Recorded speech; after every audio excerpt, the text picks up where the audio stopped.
if you could take one lesson from magic that the average musician doesn't know and bring it across the divide, across the threshold, what would it be? Or one observation, or you should cut ladies in half at your shows, or what would you say? No, that's a beautiful question, and I find like magic very musical. In that, like, you're sort of directing somebody in one direction and you are maybe misleading them with something in order to reveal something. Like the tension and release of a magic trick is not dissimilar to like a great piece of music where you're sort of like leading somebody down a road and then you want to surprise them.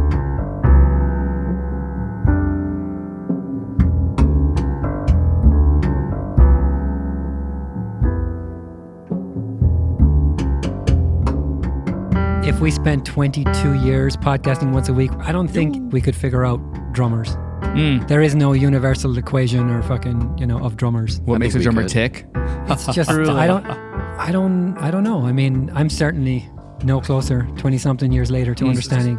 Is this the announcement What the of your hell is new going side on in their project minds? podcast? No. Rory on drummers? I've long since given up the inclination to figure out what drummers are about or how they work or when they're going to show up or who they're going to sleep with. Like, it's just not, it's not a predictable. Fuck drummers, man. There's, it's a non-deterministic universe in that drummers live in.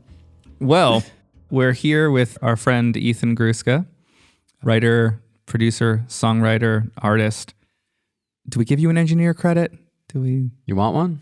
Do you want give one you today? one right now. Sure, yeah, let's do it. We'll give you one right now. You turn knobs, right? I turn some knobs. You're an all hats man. I'm a jerk of all trades. I am curious though the listeners can't see, what is the white toy behind you to your left? That thing? Yeah, what is that? That's like a little baby piano that I found at a pawn shop about a year ago, a little more over a year ago, and it's like it's a real monochord. So it's like a tiny little short scale piano. I think there's like 30 keys or something, and each key is an actual piano string, a hammer. Oh, wow. It's not like those sort of bell tone baby pianos. It actually has this like really beautiful and weird sound, but it's in bad shape and needs to be restored. So I got it, and that's a project for somewhere down the line. Is it within arm's reach? It is not, actually. Okay, but so it's within headphone reach. Yeah, I was curious what it sounds like to get this party from started. Far away? Yeah. Yeah, hold on. I mean... Yeah. Nice. This is the first performance we've had on the podcast. Yeah. Can you hear it? Michael. Well, I primed our listeners that you were going to give us a trick tonight, so that maybe that will suffice as the trick. I know someone texted me. They're like, "You learned a new trick," and I was like, "No, shoot, I don't know. I wasn't aware, but I'm gonna brush up." Is it true that you're a magician? I'm an amateur average magician. Yes, I'm really into it. I was really into it when I was a kid, but now it's just sort of like the leftover knowledge from that time.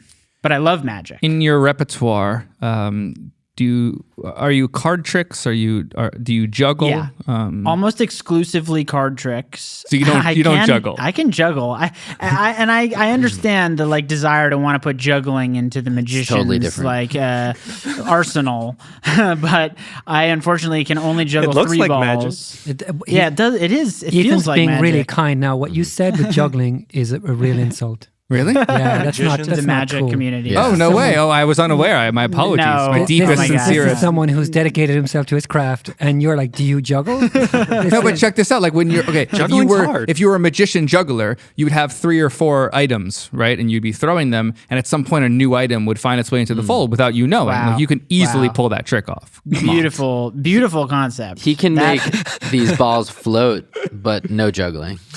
That is my favorite part about it, though, is Floating the balls. people who come up floating balls. There actually is a trick called the zombie ball, which is like this, like you've all seen it. It's like this, like handkerchief, and then behind it is this like metallic ball that sort of like flies and like rests on. Yeah, so that's called the zombie ball. But what you said, John, just like coming up with the concept of like, oh, that would be cool, and then the people that actually figure that shit out, those are my heroes. I love that you're like set with this like limitation of like 52 cards or something, and you have to figure out an effect, you know?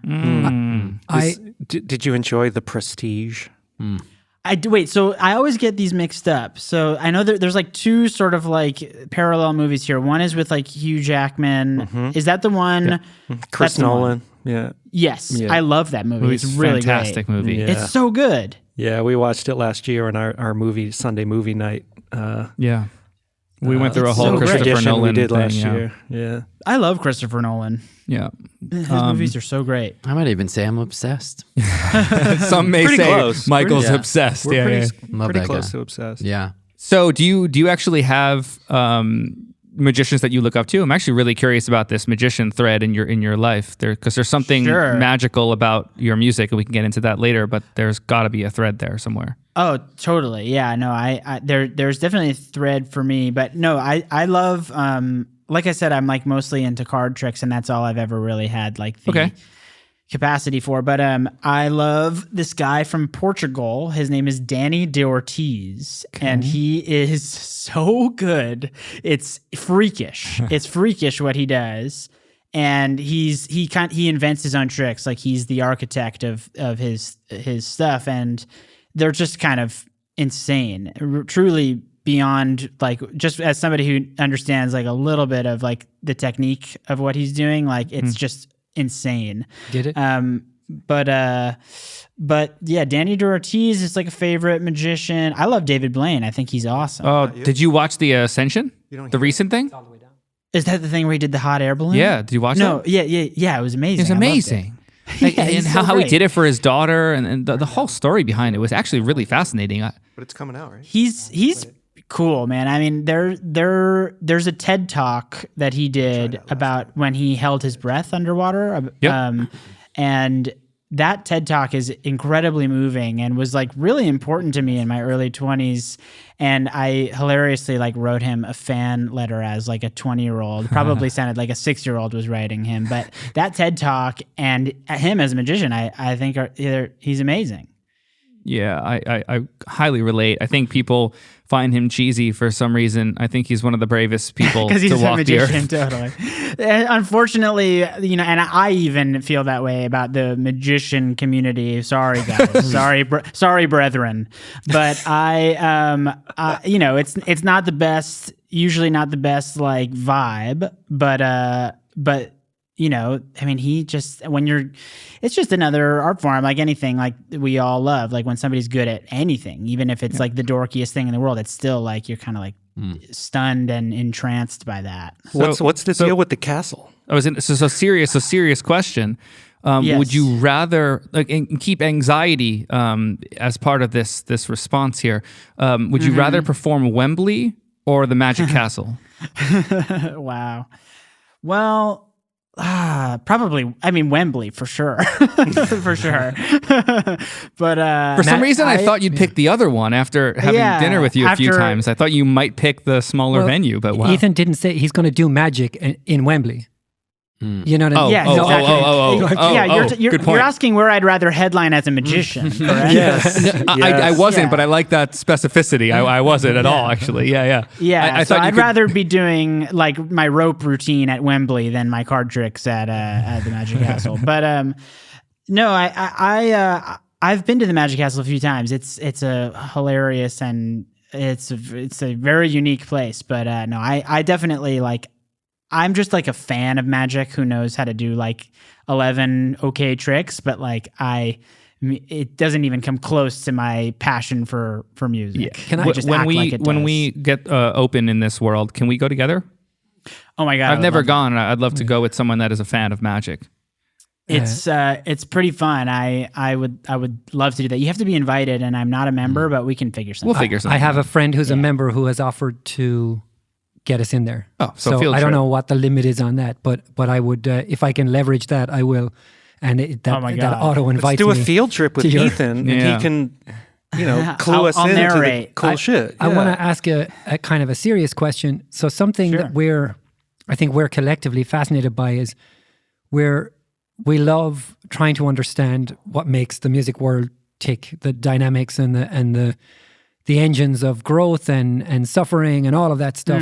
And I'm wondering, like we also, Michael is a graphic designer and he's at the table and we have a lot of fun overlaying the commonalities between his world and ours and the differences so that he can take stuff back to his world and use it and we take stuff from him.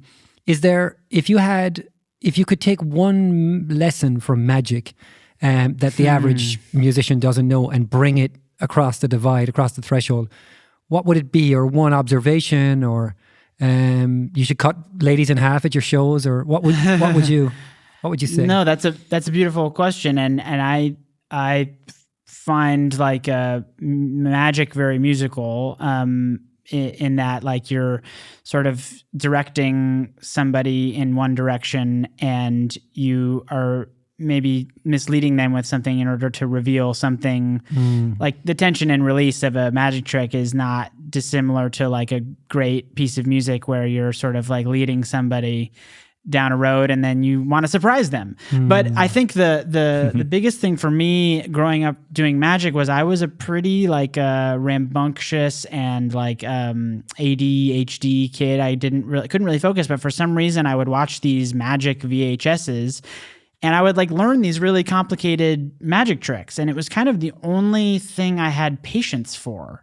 And that patience like didn't really translate anywhere else in my life until I started like playing piano and writing songs, and that I felt that same level of patience to like get the trick finished or get the little 8 bars finished. And I think that finishing stuff is just hard. It's really hard. And like, I think if you're inclined to like finish a certain kinds of things, like those are things to follow. And like, so magic felt natural to me. Music felt natural to me. And not that I was good at either of them, but just that they felt like I had a little bit more of like an pre-existing ability to just like connect. And so, yeah, I would say patience and like learning little moves and like learning them slowly and practicing them and doing them over and over again. Patience and repetition is really such a huge part of making music for me, and it's like therapeutic. Those things slow the rest of my life down, which is usually pretty hectic and chaotic and neurotic. We all relate to that. It reminds me of this idea of like learning how to learn, and I think like we often forget the fact that that's a whole process in and of itself, and like, finding a new hobby or something is a great way to learn how to learn and practice the act of learning and then applying that back to your craft. Truly. Yeah, it does feel that way. Like sometimes like I remember my friend Dan Wilson has these like, he's like sort of copied the Brian Eno oblique strategies cards, but he's made his own. And one of them that I read the other day was like, it's good to be prolific and to write a lot of songs, but usually those songs are just the practice for when you need to really write a great one. And I think that is like the learning to learn thing. Like, so much of like the process of making anything is like learning how to better do it so that the luck and the inspiration that is rare when those, what is the other quote? Like, inspiration has to find you working, stuff like that. I totally believe that. I like this getting better at getting better. Yeah, totally. That's all everything is. You had one the other day, Michael, the luck plus hard work equals opportunity, or luck is preparedness meets opportunity. Yeah, they're all different framings of the same kind of idea. That's cool. I kind of had a question. I wanted.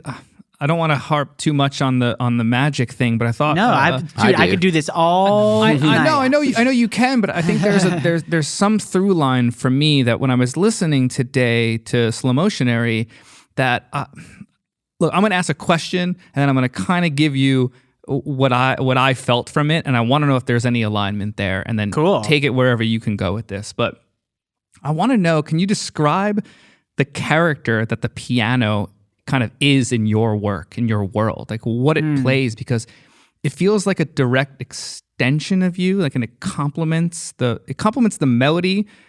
A lot of the times verbatim, and then it will diverge. But it's so intentional, obviously. And like, who's the piano? And that's the question. And then from me, it's just like, to me, it felt like the ego, right? It's like it's sometimes aligned with reality, and other times it's like developing into its own thing and diverging. And then as a listener, I'm kind of hoping it comes back. Like, I'm hoping you find your way back to what it really is. And it's just this intertwining relationship between your voice, and I've never really heard anything like it. And I connected with it deeply, and I'm curious if that was intentional and who's that character. Oh man, thank you so much. That's really beautiful, and I've never thought about it like that. Like looking at it from sort of like the out of body like view of like me and the machine there. But I think that first, the piano that I always gravitate to is that felt mute piano, and that is like such a huge part of that character to me, because I feel like I can sort of get inside of it. It's quieter, like I can control the dynamics in a different way. So I feel like I'm able to like do that like Avatar hair braid with it, where I'm like, you know, like really, like I can really control it and feel it, you know what I mean? Yeah. But I feel like it's just kind of like, there's like a duality there for sure. Like where like I usually start with the piano, and like a lot of the, like you said, the melodies that I end up singing are like within there. And then like, if I feel like I've started like singing those melodies that are in the piano, then I feel like I have to then change the piano part to then react to that. So it's like this kind of constant like giving and sharing and taking with like what I'm doing on the piano, which is usually the beginning of whatever idea I'm doing. And I guess like on the piano pieces that I've felt like proud of, like where it's like piano pieces with me singing, it feels like this sort of like I'm trying to like make the boundary of like the voice, what the voice is doing, what the piano is doing, like bring them as close as possible, so that it's not just like a ballad, and it's more like a you know, conversation. Like conversation. It feels like it feels like almost like a charade. So when I think about the magic aspect of you, there's always a show behind the magic, right? So there's this thing happening behind, so the illusion can take place and the audience doesn't see it until it's developed fully. And I feel like that's what's happening with the melody, and the piano's kind of distracting you from the vocal for a second. And that's when you're like, maybe I'm unsure of what I'm saying, and the piano's like playing and taking over. And then you just hit us with a lyric, and you're like, what's the one I wrote down today? But if childhood defines you, can I ever be behind you? Dude. And I'm like, wait, that just came out of nowhere, but I wasn't, you didn't set it up vocally, you set it up with your fingers. And then that's just a moment that I've never really felt, and that's why I had to start by asking you that. That's not intentional, you're saying. That's wild. That's inside of you.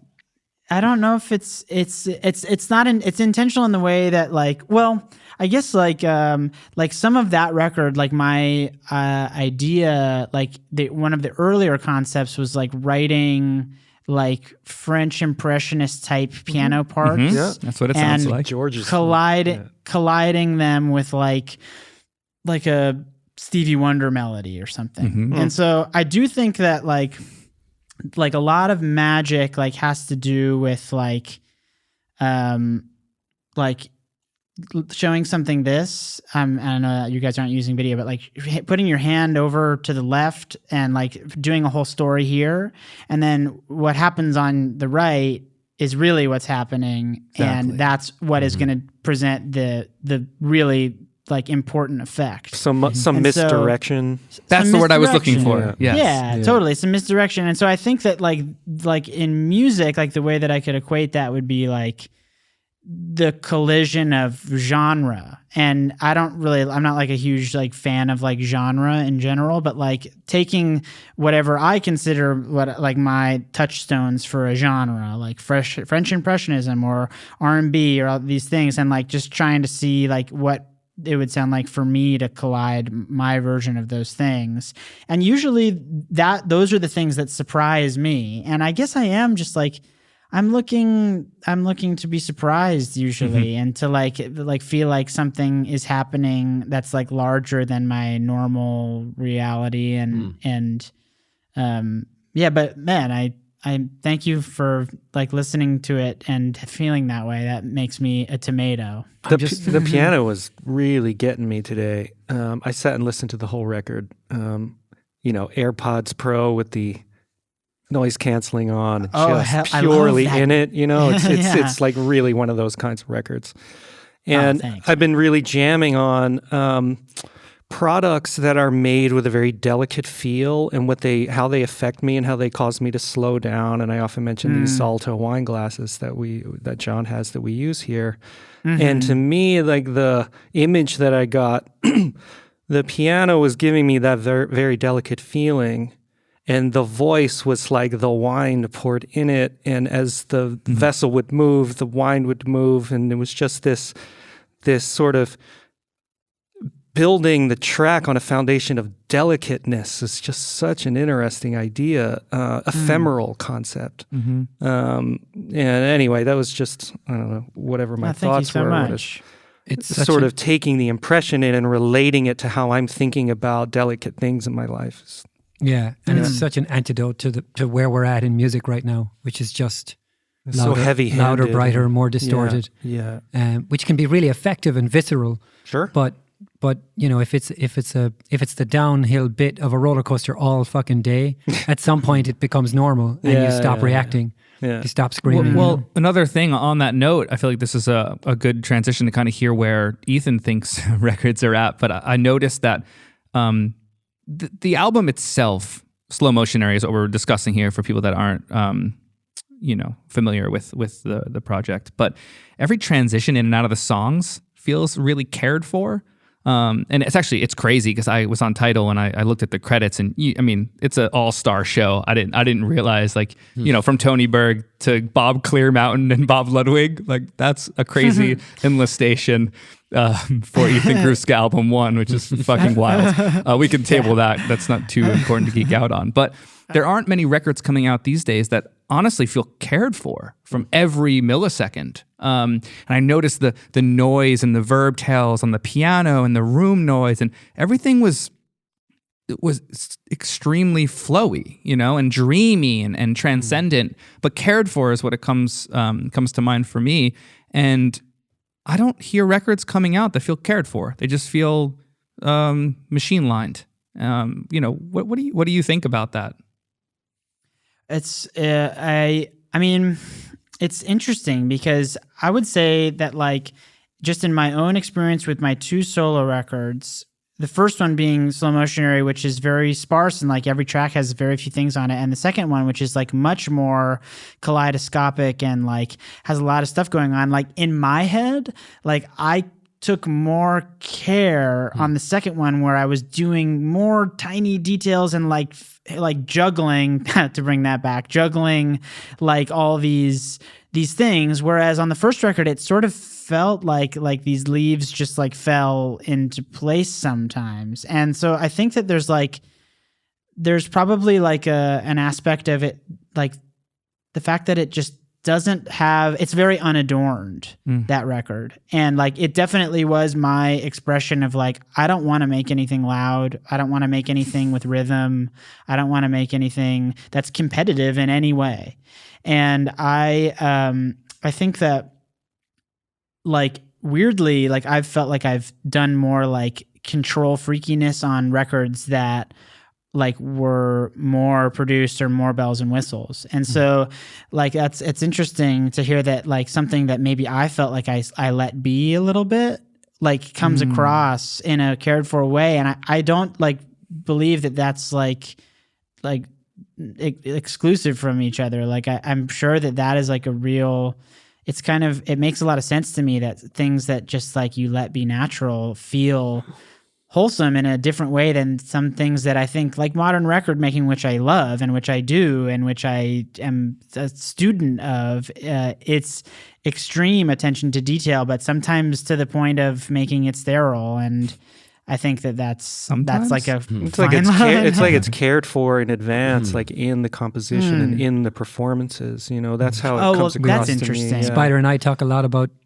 Spider comes to have dinner with my kids every Saturday, and my wife, sort of a standing date we have, and he talks a lot about parenting, and sometimes loving a kid is just letting them be, not helicoptering every moment, not correcting everything or turning everything into a lesson. It's like just sometimes it's just leaving it alone, and that's how you express the care, rather than controlling. A kind of an ease or acceptance, or which is another way of framing love. For the idea or the song or the moment or the listener or the world, or like that's why like that caring in advance is like consideration. It's like there's an embedded consideration in the way that we sing and compose, so that it can be received, and that's how it comes across to me. It becomes an intuition, and you can tell when music is sort of not considering things, in its DNA, in its composition and performance. So, well, it's really interesting when you said that, like that record, like really for me when I was starting it, like really did have a mission statement. Like it would not an actual one, but like it was really like these like arrhythmic piano vignettes that like can be short because they have density. And that was sort of like the main thing that I wanted to play with. And then a lot of times I'll make stuff where there's no plan and there's no like pre-existing care, and I think it can come out just as great in a different way. But it is true to force yourself to like have it all there, just in the how you would maybe do it live, is becoming increasingly rare, and it's so refreshing when I hear people do it. Well, I mean, you talked a lot about practice and refining the playing or refining the idea, and it's like we are all social creatures, right? So that consideration is sort of baked in. It's like, it's not just your sensibility. Your sensibility includes a lot of other people's sensibility too. We're all sort of a synthesis of many people in the way that we approach things, all the common ground we share and all the influence we have on each other. And yeah, I mean, you could probably make something up right now and it would sound cared for. Do you know what I mean? That Schmoxenberger idea that, and no matter how individualistic you are, if you're using language that's shared, you're already accounting for other people. Yeah. Unless you're grunting and waving a stick at people. Yeah. No matter how individual we imagine, we're part of something more collective, more whole. I want you to brace yourself for a compliment. So if you can just steady your footing. When we made our, Spider and I, when we had the original idea of a podcast, and Michael and John were doing conversations up here, the get-togethers, and we all sort of collided. We made a list of guests, and it was pretty. There were dream guests on there. I mean, it goes all the way. There's Rick Rubin, and there's Barack Obama. Rick Rubin and beyond. Yeah, there's it was an ambitious. And I think somewhat realistic list. But you were on there, and at the time I had no idea that you knew John. And when we started talking about you, I was trying to explain to the guys how important, we were just in the desert for the weekend, and there was some intense exploration of my either grip on reality or pessimism, or where the two meet. So we could have a long conversation about that, and we did. And, that's what happens in the desert, by the way. Always. And it was we'll go to the desert and talk about it sometime. But it was but the upshot when it comes to records is there's about once every 2 years a record comes along that actually hits me deeply, and I have been throwing off that statement for a while, that it's like, a good record, a really good record, a truly timeless record comes about every 2 years. And tonight, while we were preparing, I looked at my album playlists, on Tidal, and I actually made a list. And I had been saying to the guys that, Ethan's been across 2 of these records in 10 years. So 40%. Crazy. If we want to get numeric, get into the data of the records that changed my life in 10 years. You were, one was yours and one was Phoebe's, right? But man. I made the list and I wanted to share it with you to see what it, because I was like, maybe there's 500 records and I'm just being a negative bastard because of the weekend conversations. Yes. They got a plane and they wrote it in the sky. It was bad.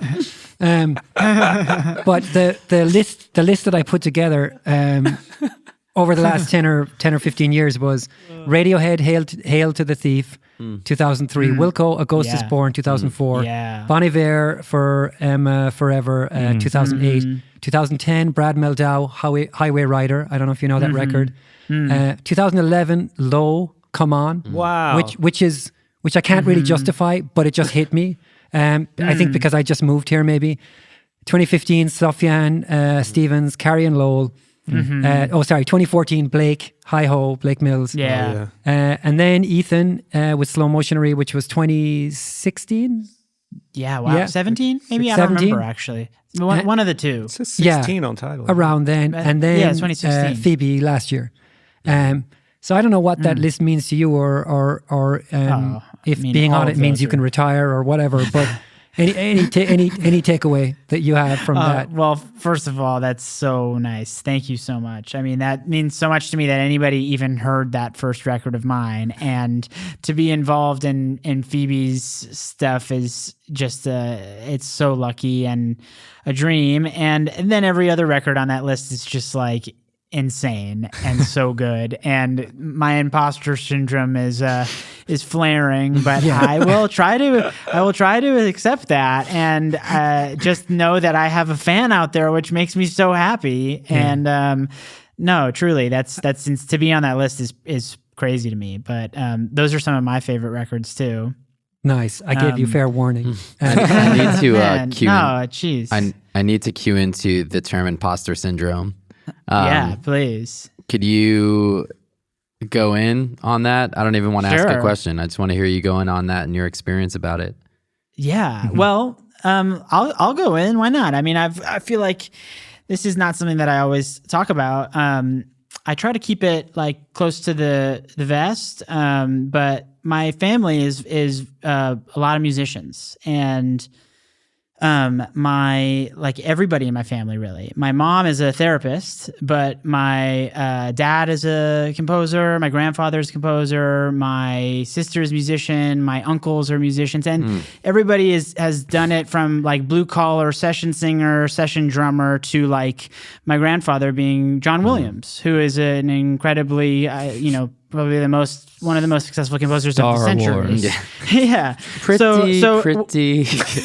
When you talk about imposter syndrome, you're talking to the guy here who has sort of grown up a little bit like, I actually didn't think about it much when I was young, when I was like first falling in love with music. But the more I became professional at it, I started to realize that there's a shadow cast. There's also like an impression of like nepotism that's probably like there for people. And there was lots of stuff for me to overcome that I still battle with, but like I feel like that was like how my imposter syndrome manifested a little bit, is like coming from a place of like A, being like always compared to something, and B, maybe never being seen as like getting somewhere in my own right. Or on my own terms. And so is the more I push through it, and the more like personal, I'm not talking about like from the world, but the more personal success that I have, the less that my imposter syndrome becomes about my family, and the more it becomes about like the existential thing that I think all of us feel, which is just like what am I like even real? Like it's just like what am I doing? This is like all pointless. But so it's like I've got double imposter syndrome maybe. But I think. Oh, go ahead. Sorry. Yes. No. Yeah. Please. I was going to say sounds like spending a lot of time alone. Like that sounds different to. But I love how imposter syndrome. It's like this virulent weed. It always finds a way, because. You're talking about growing up in the shadow of your family and your grandfather, And then another person will tell us the story of, well, you know, all my family were dentists and I wanted to make punk rock records, so I felt like an imposter. And then, you know, another person will say, well, nobody ever made the record. Like, we'll get Sonny Skrillex on here and he'll be like, well, nobody ever made these sounds before me, so I felt like an imposter. And it's like, we all find a unique way to feel like imposters. It's like, it must be some fundamental truth that we just build a story around after the fact, because everyone seems to have some version of it. Yeah, Seth Godin's framing of it, and I admittedly don't have my head around it yet, but he's like essentially referring to innovation as doing anything new will naturally create this doubt. You know what I mean? It's like, and when we're writing songs, we're always innovating, we're always doing new things and hearing things that haven't existed before. Yes. So it seems to be like coincide with innovation in some way. Maybe we can tease that out later, because we should make a note about imposter syndrome. Because sorry, Ethan. No, please. No, I'm sorry. I just feel like it's, in hindsight, like those feelings are like such a gift, because like those are the times when you like push yourself to like prove to yourself that, imposter syndrome is bad when you like let it make you like quit or something, which is, I've come very close to several times, but I feel like even those times, like now I'm like that, those were the times where I dug my feet in a little bit deeper to like try to prove to myself that I'm worthy of, you know, doing this and making my own thing and my own path and proving myself. And I think that just like, and that's not adversity, but like it's like a kind of internal, personal, emotional adversity, just feeling like you are not worthy of like where you're standing. And I think it's not somewhere to be, but it's definitely, I think, something that's important to experience, like you said, for growth. Do you have could we go deeper into one example of this? Sure. If you have many times, can you give us one? Let's see. I'm trying to think. No, I'm happy to. It's actually not like one like specific scenario that I'm thinking about, but it's more like, just that feeling of like when somebody like finds that specific fact out about me, I have like this sort of like internal story of like people assuming that like that's how I've gotten my gigs or that's made it easier, which of course there's an advantage to like growing up in LA and seeing somebody that has done it for a living and succeeded. Just the mere fact of knowing that it's a possibility. So you worry like that people think these things? Totally. I used to. And that steals your sense of accomplishment or something like that? It used to a lot and deeply. And it doesn't so much anymore, probably because I just feel like a more confident in my work and my own voice and story. But I feel like there were just so many instances where like I would try to hide that, or I would try to like, if that ever did come up, I would feel like I would have to explain, like, no, like, you know, this is how this happened for me, or it didn't come from that avenue. You know, I actually have a wonderful relationship with my grandpa, but that is pretty recent in my life, and I've always felt like, even now, like I have to sort of bring that up as a caveat, and it doesn't need to be that, because there's nothing, you don't have to prove that stuff to anybody, but unfortunately, I think we all feel like we have to prove ourselves, and it's like there's a healthy amount and then there's an unhealthy amount, and I've wavered between all of that. I'm fascinated by a couple of kind of mechanisms here. One is that, you know, how you imagine everyone knows and everyone is thinking about it, the way that we all imagine that everyone knows stuff about us. We carry it, right? Right. And I'm thinking, I first heard of you, I had a meeting with, he was at the time Rich Costi's manager, probably in like 2012. Eric, I don't know if you've ever come across him. E3 maybe. Okay, cool. He manages a bunch of interesting people. But I was over, at the time I was working with PMC, and I was over setting up some speakers for him in his place at Silver Lake. And when I was leaving, he just like went to the shelf and grabbed a bunch of stuff, and one of maybe 10, 12, maybe 15 records, and that different clients of his had either produced or mixed or whatever. And one of them was Bell Brigade. I don't know who on his roster had something to do with it. But I had never heard of the record. I'd never heard of, and I managed to go from Bell Brigade through your first record, your second record, and Phoebe's record to finding out about your grandpa maybe 2 months ago. So right. like I have a 9-year arc with your music and didn't know anything about it, so I find that it's interesting how our brains work to sort of imagine that everyone has this story about us that just isn't real for I found out about it today. I created that story more than anybody else, and it's like not alone. The other mechanism I wanted to say is just how the press. That's like how do we've got 22 minutes to put together a piece about this guy who's headlining this show in this place for this thing. And it's like Google, fact, Wikipedia, ding. And this becomes the noteworthy thing because, of course, the incentive the structure. Dollar signs are... Yeah. Well, I'm thinking, I'm trying to reduce it to the fact that it may not even be a full journalist. It's someone who's piecing together something, or increasingly it's a piece of AI that is writing an article. And the AI or the intern who's being paid one or the other can't take in your record and the breadth of your work and the meaning of it.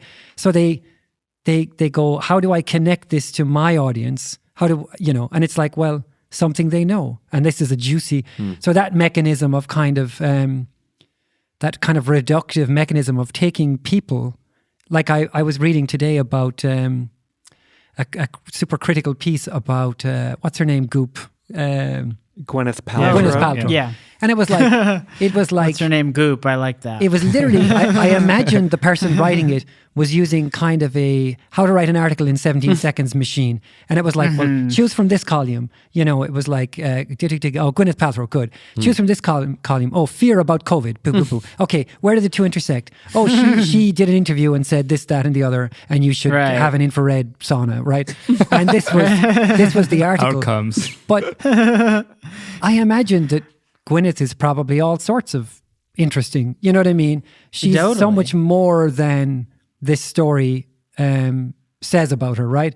And that's fascinating to me that you would be on the receiving end of that kind of reductive thing. It's not distilling because it's throwing away so much about you. It's just a thumbnail. Yeah, it's not even a representative. Yeah. I have a question. Please. On the other side of this, I'm just wondering what you've taken away from the experience of having so many people in your family in music from early on to now, maybe even now because you've gotten your own success and you've been able to kind of see it from 10,000 feet. But what have you learned that you've learned from them? Yeah, no, I was actually kind of gonna like interject by like saying that like as much as I've like tried to like hide from it a little bit in order to like preserve my autonomy and like all those things, like I also I'm like so grateful and like amazed that I have been able to watch artists live a life. I said, like I think that for a vast majority of people who want to like go into the arts, like there's not necessarily like a model for them besides like the people they admire that are famous. And for me, I was able to like see, like my dad had a studio in his backyard and we lived a normal life in the valley. And, I think that there's an element of like seeing that you can live a life as an artist and as a musician and it be like pretty like steady and even and not all, and then on my grandpa's side, like I said, when I say we didn't really have much of a relationship, it's because he was just working all the time, and like he's very he's like a savant, you know, he's like incredibly brilliant and is like just like always just locked into that musician's mind. And now in the last couple of years, like, and I think it does have to do with the fact that I've found my own musical voice and like feel confident in that. And so now when I talk to him about music, it's unbelievably enlightening. And it's like and now is when I start to feel like, wow, this is where the sort of the benefits are really like, I'm feeling them of like, geez, to be able to talk to this guy about music, and I've created my own understanding, and then to talk to somebody who I truly, even though he's my grandpa, I think he's an actual genius. Have you worked on music together?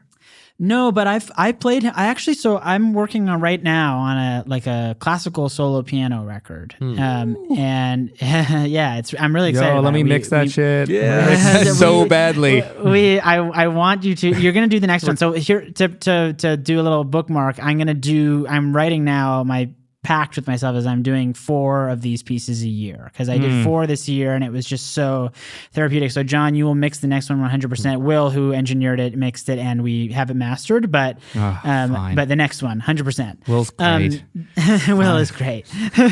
but basically, like when I was right before quarantine, I had one of these done. And I went and played it for him, and that's the extent of which we've made music together. Is I got to show him something, and he didn't give me any notes, but the reaction that he gave me was one of like earnest enjoyment. Which he's not the kind of person who, if he would say that's cute if he didn't think it was good, and he didn't say that's cute, and you know those are the kinds of things that.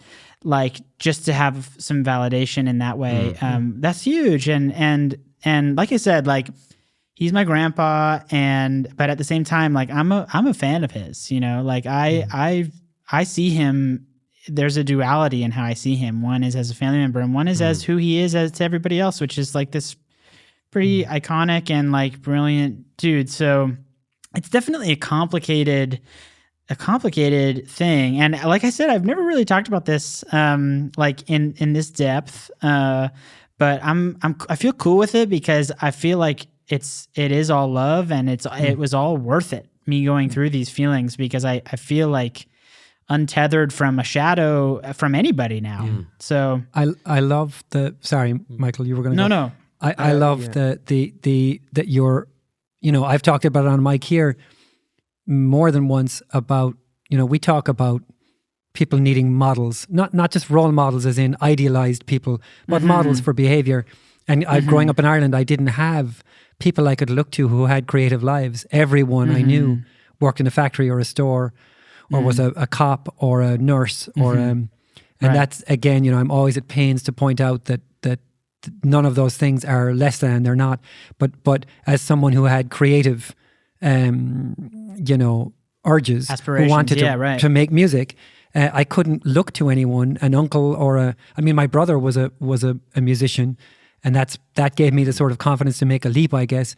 But in terms of people who took it and ran with it, they just weren't there. So having that is a real gift, and the fact that you've kind of come to acknowledge it is very, there's a kind of integration there of the whole thing, you know. And I wanted to sort of tag off that, and if there's a story that I don't know or it ended badly, I'm not fishing for that. So, but like I mentioned, that the first act, or the first time I heard you, was with your sister Barbara in the Bell Brigade, and that's got to be a thing. I mean, I know I was texting my brother today, and working with him we had a record store for years together, and a studio together for years, and the dynamics of family are always. You know, so again, not fishing for juicy personal stuff, but what... Luckily, nothing that juicy, because her and I are still really close, and we ended things beautifully, and like but yes, I mean, anything with family is just exponential, and so we did that band, let's see, for like 6 years together, and it was like kind of all eggs in one basket, and both of us knew that we wanted to not be we just like increasingly realized that we wanted to be the artist and make our own stuff, but that's not the core of what we wanted to be doing all the time. I think we wanted to be writing for other people, producing, composing, just diversifying. And so that's the reason why that project stopped, is just both of us at a very similar time. We're just like, let's just like move on, and we can always come back. And it's been beautiful for me. I've been able to like do so many things that I didn't really, I didn't have them planned, and same for her. And she's doing like wonderfully as a musician, and just like doing so many amazing things. So that was like a huge moment to realize for me that I never want to do just one thing ever again. And it felt like that band was like, we were started when we were so young, and we had to do so much touring in order to like feed the beast, that it like there just wasn't time to do anything but that. And there was, now that I see it, but at that time with my like capacity and bandwidth, there wasn't enough of other parts of music for me. I didn't have the energy. So now I sometimes think about, it'd be nice to just do one thing for a while because I have too much shit going on. But I am the type of person that I just have to be able to like move to the other thing because I get bored and tired and whatever really quickly. Stay objective. Yeah. Totally. In passing, you said the phrase "the musician's mind," and if you were to be writing a book called "The Musician's Mind," how would you divide up the table of contents? Oh, Jesus. This is amazing. Oh my God. I'm imagining like the cover of like this like very like poorly drawn like cartoon brain, like just like like with like 4 quadrants, you know what I mean? Like so much more basic than it actually is. The musician's brain. Okay. Well, I don't know about the musician's brain, but I can give you, like, let's try to break down my personal brain into a quarter. I would say step 1 is worry. I'm a very worried person. I feel like I have to worry in order to get things done. I'm working on it. Okay.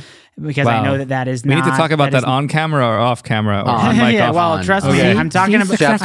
Successful people can worry. I don't like worry. I don't like worry. Try, Rory. I get a lot of shit for worrying. Let's keep going on your categories. Chapter 1 is worry. Let's hear the table of contents, fellas. Table of contents. Sorry. And by the way, these are not in a hierarchical order. These are just the way that, like, these all compound to be just one dumb old brain. One Ethan Gruska. One is combined to be one me. But I'd say a quarter of it is worry, a quarter of it is love, which sounds cheesy, but it's an enormous part of like I want to feel it desperately, and I want to give it desperately, and that I do think that's definitely like a huge part of me as a musician is wanting to share and to receive and all those things. So we got worry and love. Jeez, we got worry and love. Jeez, we're gonna go into all these chapters. We're gonna write the book tonight. Okay.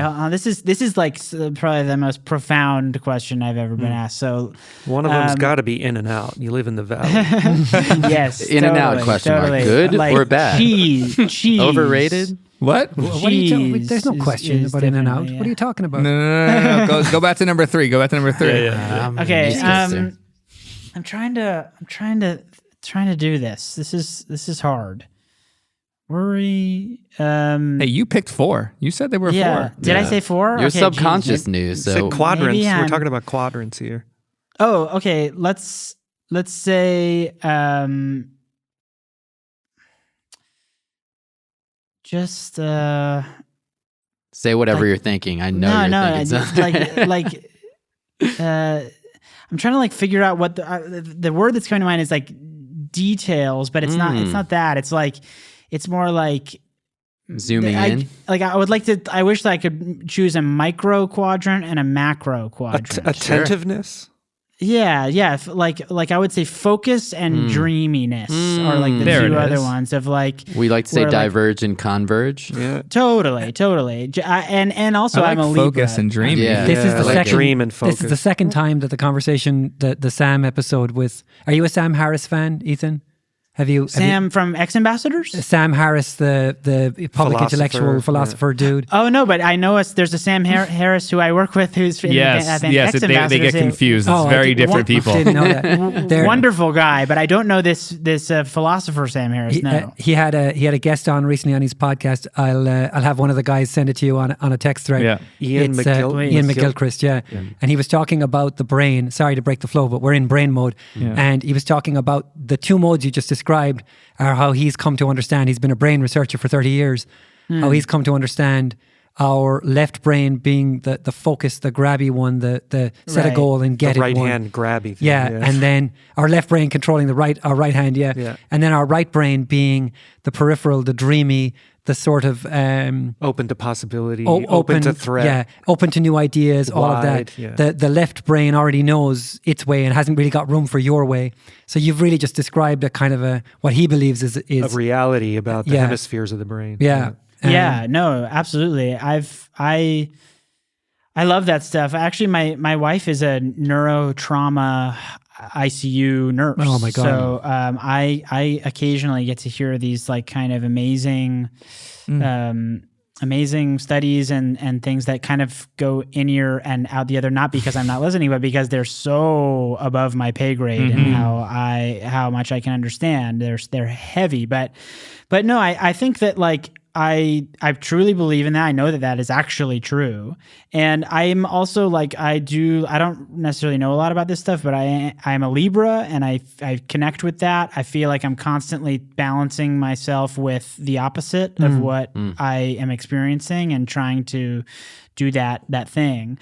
Both of those chapters were the opposite ends of spectrums, like worry or fear and love and dreaminess and focus. Yeah, totally. I'd love to hear your riff on the spectrum of worriness to focus and how you exist within it and how that changes over time or on projects or whatever it may be. Well, that's a huge part of my process is dealing with my sort of inherent and in like part of my personality and like my genetic makeup of being worried and sort of prone to being anxious, and then dealing with learning how to make that an asset and not a liability, because in what I do now, which is when you're an artist, I think you can explore your anxiousness and your worry in a not you that you can as a producer, but just it's in a different way, because I think sometimes the producer is sort of seen as somebody who's trying to like keep the thing steady sometimes. That's like not when about you.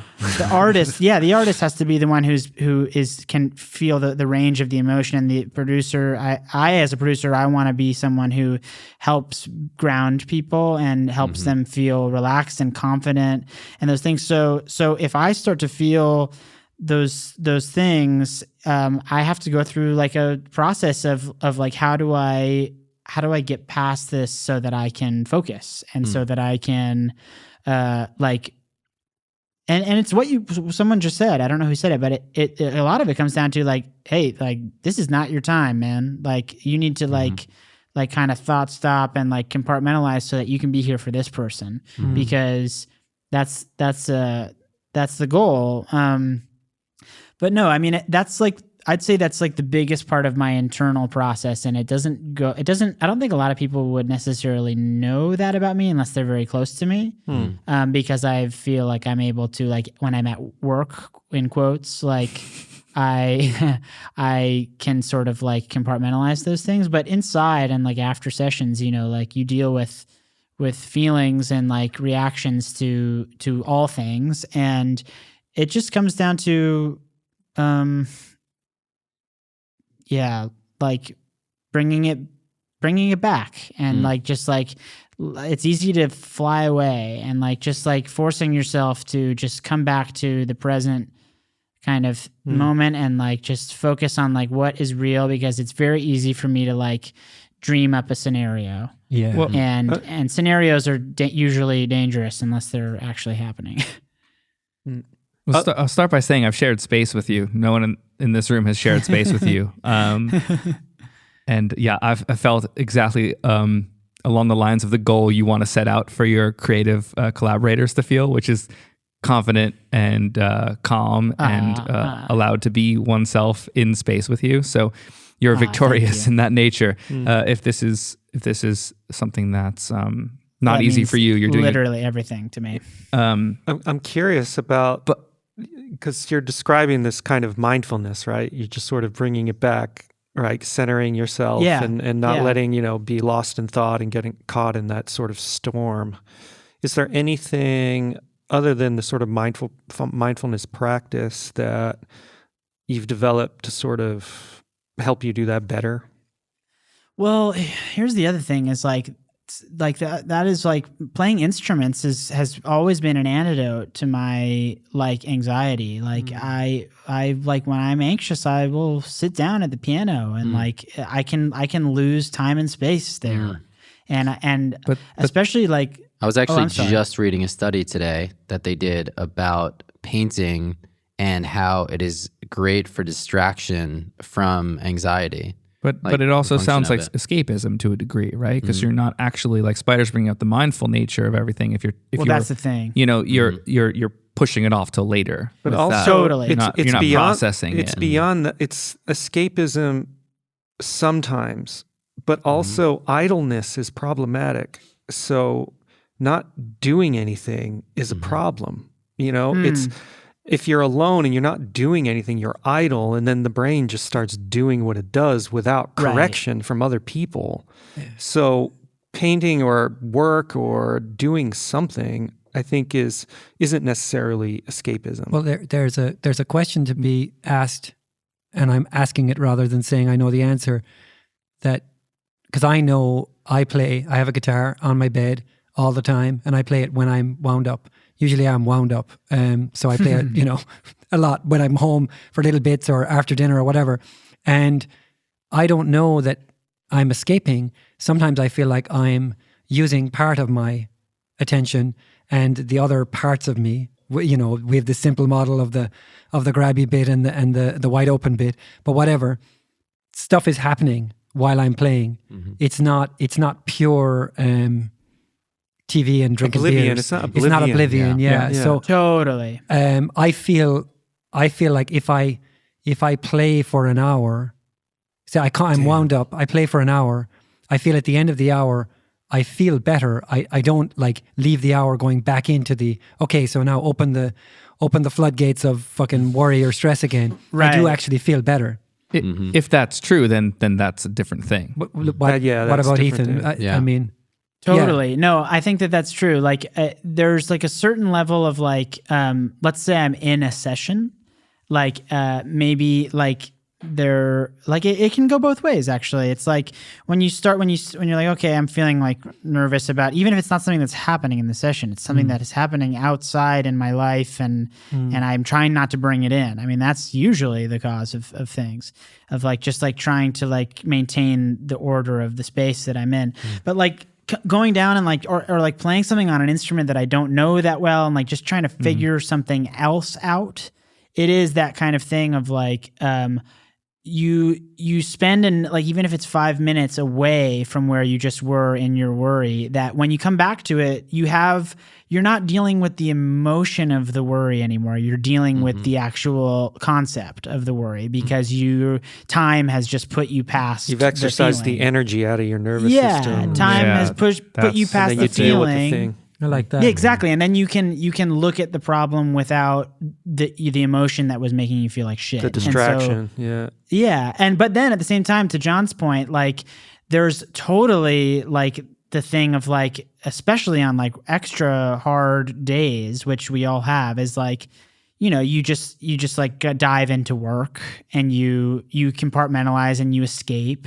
And that is something that I have had, I mean, especially this year, I've been home and like just like doing so much remotely and like alone a lot of the time. And it's like, it's really easy for me to like, I'm a total like workaholic. I just want to work all the time. And like, there is absolutely an escapism to that. And, I'm working on it. Like I'm definitely trying to make sure that like I'm not using this like crutch that I have in music and work to like get myself out of my like problems that have nothing to do with this room or my what I'm working on. And it's compartmentalizing is valuable until it's like really dangerous is I guess the point of that. That's why I was saying that, because that word is a trigger for me, because you keep doing it and it builds up and then resentment comes into play because there are things that were unsorted.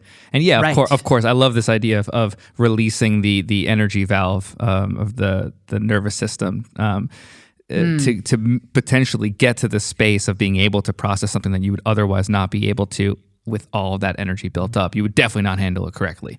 But if we're 5 months down the line and the thing that started it hasn't been dealt with or processed or even attempted to be processed, then that gets into escapism. I think I put a shallow statement out there that definitely has a lot more depth and appropriateness that can come from musicians and our practice and athletics. But it resonated with any me. Practice like that. Yeah, deep practice. And Rory's been kind of struggling with this since we've begun, openly discussing it since we've begun the podcast. You've been probably dealing with it most of your life as well. But half my life, yeah, we talk about this a lot. I think I feel like I've gotten to the other side of it recently, and maybe this will come back another time, but getting into a new relationship has helped that.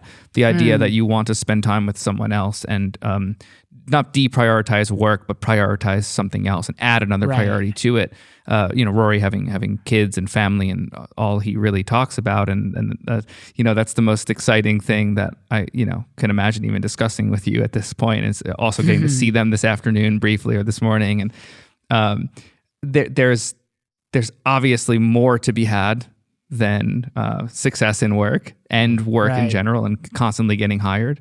So this is clearly something that a lot of us deal with. And it's... Well, I love what you just said is adding a priority, not deprioritizing your current priority. And I know that it sounds like you have to add bandwidth, but I don't think you do. I think it's like I said, like when I used to feel like I didn't have time for other things. Like I don't think that was true. I just don't think I had figured out how to extend my own bandwidth yet. Yes. And I feel like that is always a wrestling match for sure. You're in the fear quadrant, in the worry quadrant. Exactly. Instead of the love quadrant. That's exactly what I wanted to transition to chapter 2. So chapter 2 is about love, and we're starting to touch on that. So, I mean, you said it, so let's hear about it. Where is love there on this the spectrum? Well, I'm very lucky and happily married, and my wife is an incredible person, and she brings me, like I said, she's an ICU nurse. So just to talk about like what she does and how much purpose she has and how much it's just such an intense job that the perspective that it gives me is just like so valuable and has been life-changing from the moment we met, because she started doing nursing school right around when we met. So just having that, and then just, like having a person, and like having the safety of somebody that understands you and trusts you is something that is extremely valuable to my work, because it gives me a foundation to like stand on and like to do my thing on.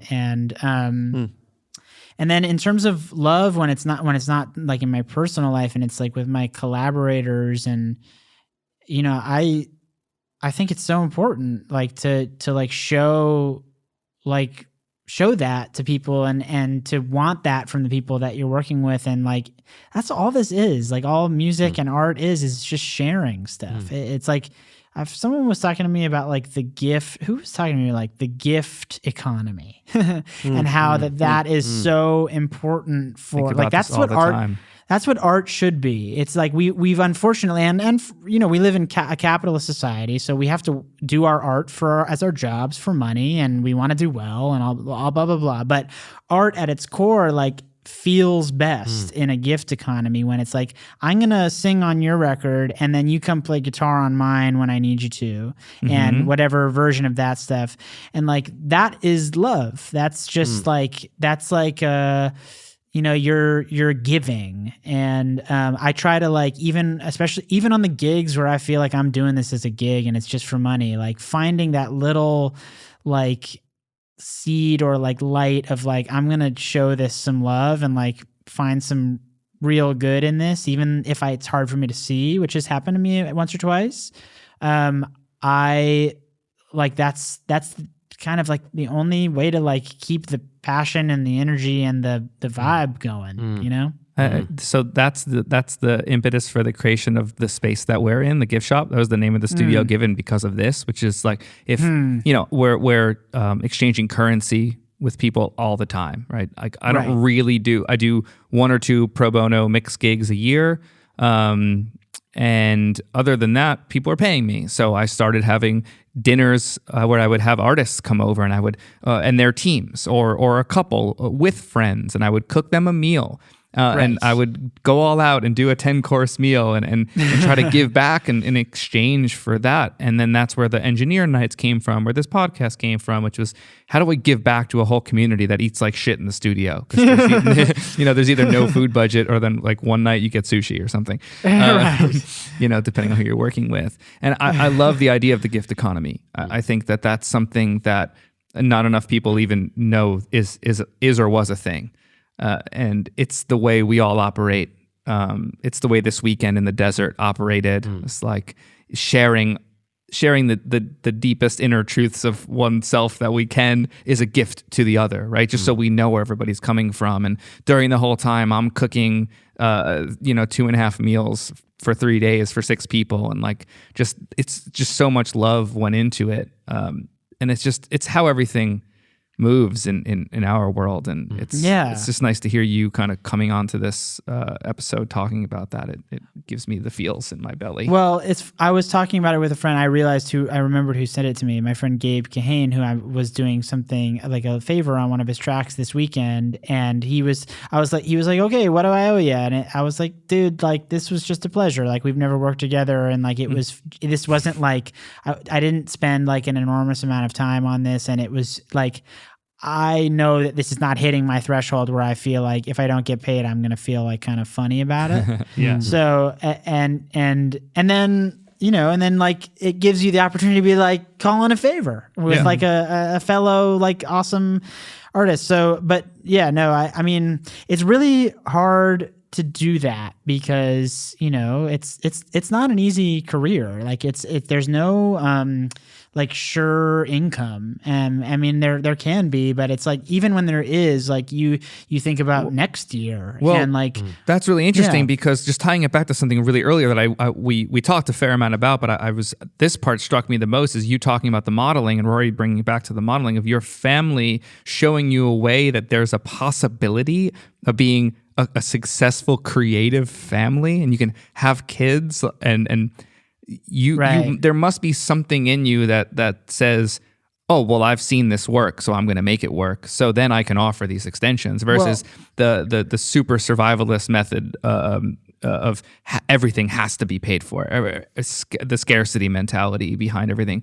You probably don't share that as much. Well, that's actually funny. I do. I'm kind of always like definitely, but and the thing is my dad who worked very steadily. Like I still saw him freak out sometimes and be like, well, shoot, I haven't had a gig for this many months since like, and he was very lucky that one did come, but like I saw certainly several periods of his career where I saw that is a big part of making it work as a musician, is weathering those things and being prepared for those things. So I definitely saw both. I saw like the fact that you could like make a career and it could be steady. And I also saw that you, even in the steadiest of musical careers, there's still an unknown factor of like, when is there going to be a lull? When are you going to have a project that doesn't work out? Because there's so much subjectiveness to all of it. But and I do deal with that. Like for some reason, I'm like, even though I feel like I've been so lucky in the last couple of years to be sort of like working on stuff, but it's still like there's something inside of me that's like waits for it to stop. And I think that's part of it. I think that there's a hunger there and a drive there, but there's also like it's not healthy at a certain point. How are you dealing with that now? Again, a couple of threads we have here, these kind of intersect here. You seem to be doing things for the right reason, right? You seem to be working on projects that you fully and truly connect with, or at least the ones that are coming out that we get to hear about. You must be in demand to some degree with your recent successes. Like what makes you say yes? What makes you want to be a part of something? Right. Well, it's funny. Like I still say yes to certain things that I feel like are important for me to do, like because it's like, I have like a life that I'm trying to uphold, and like it's just a part of the job. And I still do things like that, but increasingly there's like a level of like whether I really connect with it or not. And I can still work on things that I'm not like, this is perfectly in my strike zone, because that's, I think, honestly rare. But I do think that there's like the floor like starts rising to the, like I have my ceiling of things that work perfectly, that I love, that I'm inspired by, and the floor sort of consistently raises up, because I've just realized that I just don't do I'm not the right person to call if I don't get it. And like, I'm not going to do a good job because I'm just like, I'm not good enough to turn my personal like values and like things into something that will work for this. But no, I mean, how do I say yes? I mean, lately it's been testing things out, testing the waters, and like having people come over for a couple days and trying it. And like, so like I'll always give stuff a chance. And like, even if I'm not 100% sure on like if I hear something ahead of time, like I want to see if like something can be like mined together, because you never know. And so like trying stuff out and like seeing, and then I think it's like clear to both parties like how it's going to be. Spoken like a true warrior. You got to learn things the hard way. Experimentation. I mean, Rory and I talk a lot about the service provider artisan continuum in our workshops with mostly engineers, sometimes artists, producers, writers. And I'm wondering, Rory, if any of that came to mind just then, and like what Ethan, how he might think about that. Yeah, there's so many jumping off points. Yeah, we had an amazing workshop this week. A shout out to Edsel, if he's listening. I know he checks in. Edsel Holden the third. Edsel, yeah, who just has a name for success. I mean, if that isn't, if a that kingly name, it's an incredible name. But we were exploring. I mean, I should recap that conversation for a minute, maybe to get Ethan's take on it. So we have something that we sort of identified and.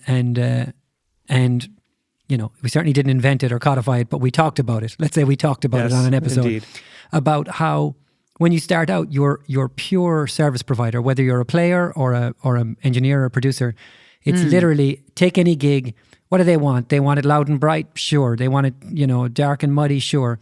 And that's where you start. And at the other end, all the way at the other end, there are people who get to do what they want when they want.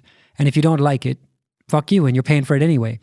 So I was telling a story about a mixer who who mixed a record for a band that I've worked with recently, and they were telling the engineer the story of going to the getting the mixes for the record and going to the engineer and being like, "This is great, we're just thinking maybe vocal up on this one," and he was like, "Nah, we're, and they were like, "Yeah, but the guitar's on this one," and he was like, "Yeah, we're done. This is great." And we were sort of laughing about that sort of fuck you level of artisanship, but also the idea that maybe he was protecting the record from the band, from nitpicking and from second guessing, that they'd captured something. The record was a smash, probably won Grammys, and it's borne out in the baking of the cake, right? But we were exploring with this client sort of, I think he had maybe come into it when he understood the idea with a negative sense of like being a service provider, and it was somehow less than, or it diminished him in some way. But we were saying that as you move towards the other end, the artisan end, it isn't just about indulging yourself, but it's about leading people to believe in ideas or believe in themselves or believe in maybe bold moves, that you're sort of helping people take risks, which sort of brings us back to that part of the conversation where you were talking about being in producer supportive mode, yes, where your feet are on the ground, or maybe the artist is kind of a balloon floating up, getting thrown around by the wind, but you're holding them, you've got them, so they can take risks. So I don't know, anything there make any sense? Yeah. Very much so, very much so. So I'm of the mind that and I've had to learn this. I mean, that's a silly thing to say, but I've had, it's like I started as an artist. So when I started producing, I still felt like I was like it was mine, because I had always come from that lane. Yeah. And so I had to learn that as a producer, you want to be very clear and very precise about presenting your case and fighting for the things that you really believe in. But I am a very firm believer now that the artist, they win. I mean, they win in the end. It's theirs. It's not yours. And I think that the thing is it's a sliding scale. And I think that there are times, like you said, where it's like, there have been many instances where people have saved the artist from a bad decision because they fought really hard. But you have to be, I feel like I've learned my version of where my line is, and I think it's a different line for everybody, because some people are maybe more brave than me, or more aggressive than me, or more shy than me, all of the above. But I've learned where I start to go, okay, I'm going to choose my battle here, because maybe I disagree, but I'm also going to trust that this is their project, and if they believe this, that I'm going to give some room for this, and let's see if I can hop on board and perfect that idea to the point where I like it now. And so there's a level of stubbornness that can bug me, but at the same time, I also I understand it.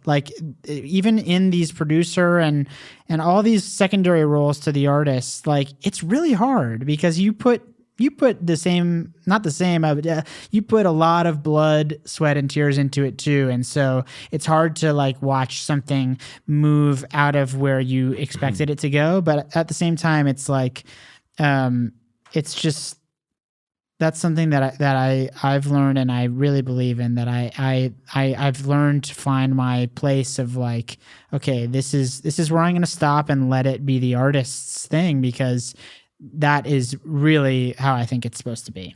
But that's just me. Have you had an experience with someone who was sort of wildly different to you on that spectrum? Somebody who was combative in the studio, but where you saw it sort of yield results and thought, hey, this is cool, but I wouldn't do it? No, usually, luckily I've had definitely like difficult conversations with people and feelings of like frustration on both ends, but it's never come out at the other end not being improved by those things and not being improved by those conversations. I mean, they've yielded some awkwardness before, but nothing in the way that's ever like come out and I've been like, man, like I still feel that way. It's like, I feel like notes and like disagreements are like, really, like, they're just helpful, and like they can be awkward and difficult, but they definitely like they push the limit of things. They sure do. And we just spent a whole weekend doing it all day, every day.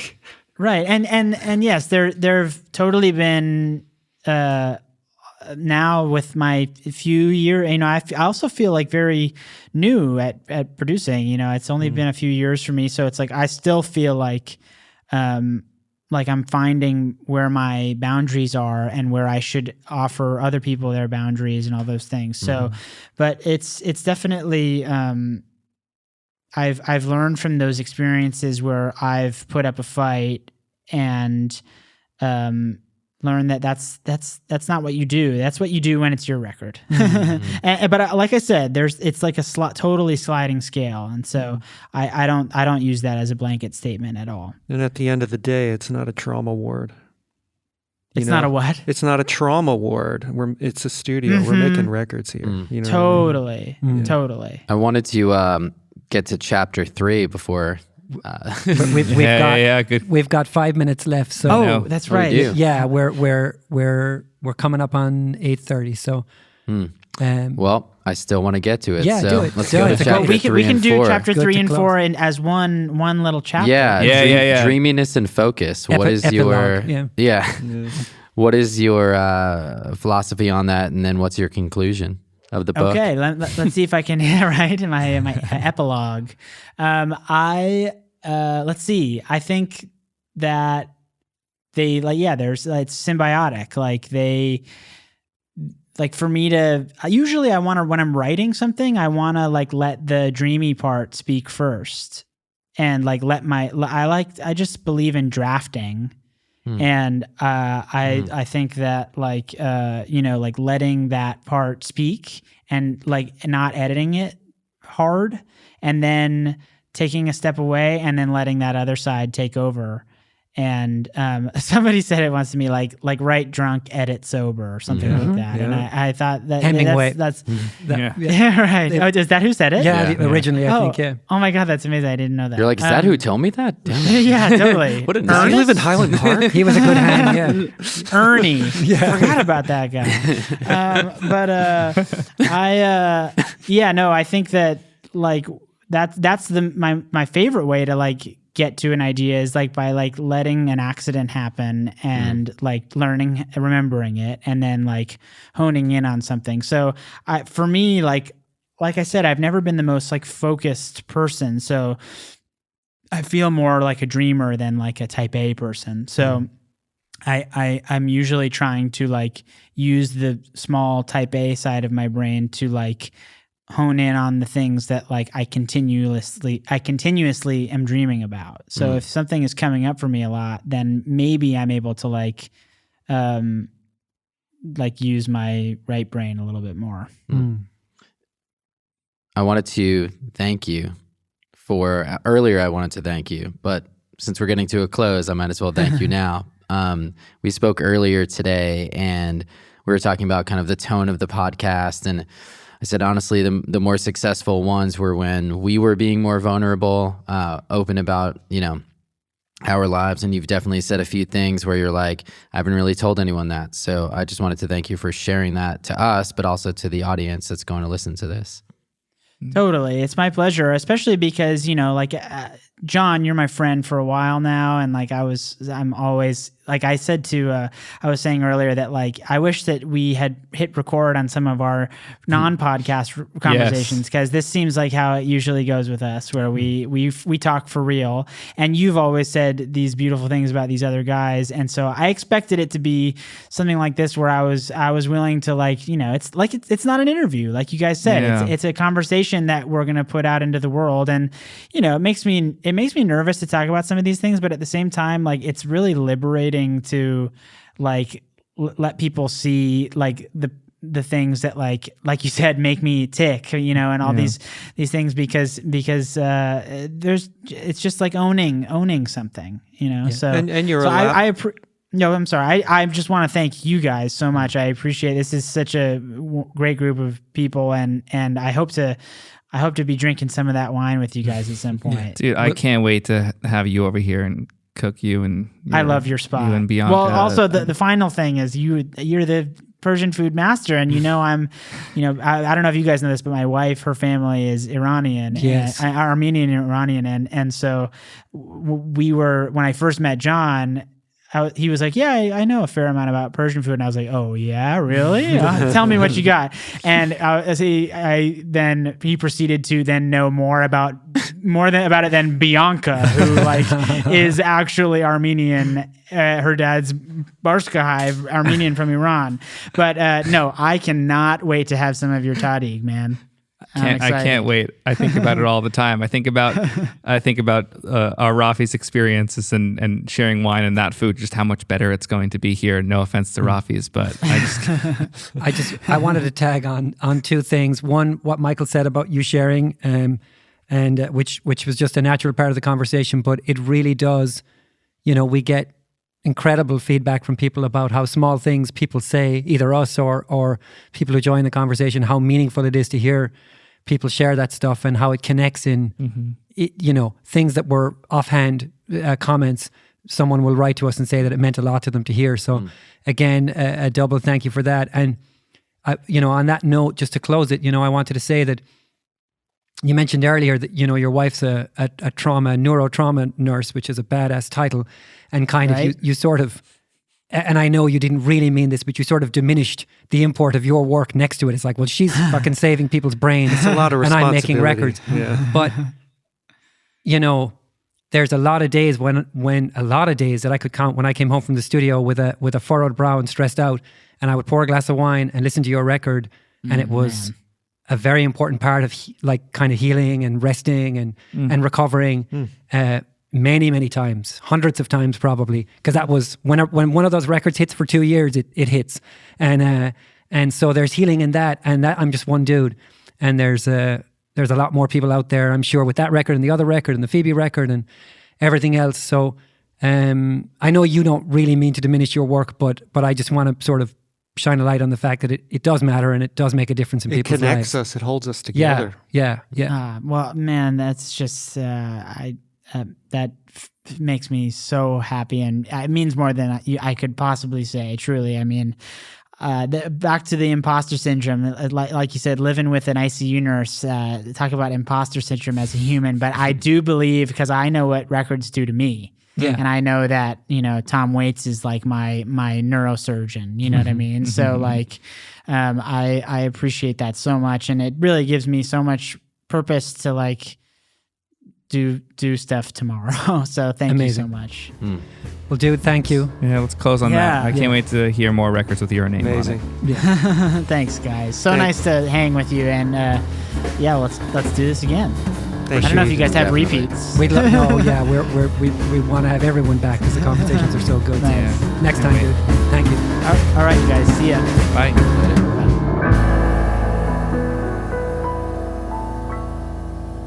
Conversations is produced and mixed by Dylan Seals. The Conversations theme was performed and recorded by the Hazelrigg brothers.